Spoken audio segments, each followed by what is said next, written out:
Like all cemeteries, Union Cemetery is full of sadness, and in this field of sadness, possibly no place is sadder than this mausoleum. In here, Griselda Hurtado points out two tombs. This first corner one here that you see, that's holding about 400 cremated remains.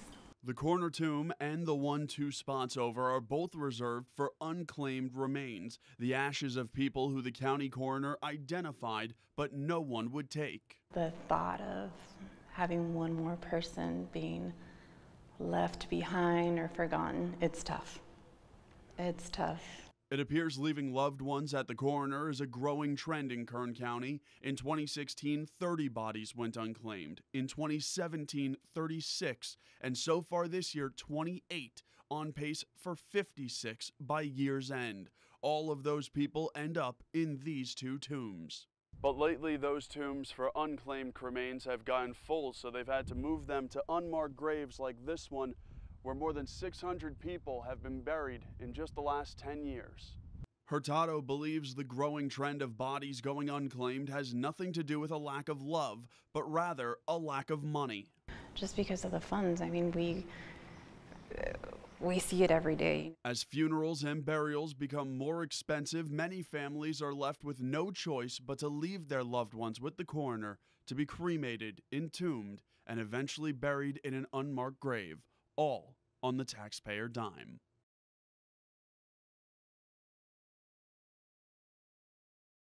These people make almost every major decision in California, including creating the state budget, a process Assemblyman Vince Fong says is broken. The public is in the dark, and the budget process and the lack of transparency in the process, the groups up here want it that way. At every stage, the public is kept out. So what are those stages voters are being left out of?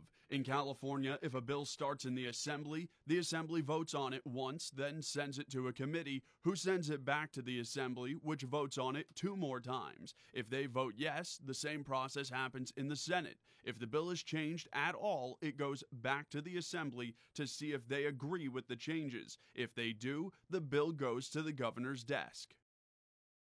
In his first term, Fong discovered some bills weren't really going through this process. They're called budget trailer bills. Empty bills, literally 2 lines. Here's one of those bills. It says it is the intent of the legislature to enact statutory changes relating to the Budget Act of 2018.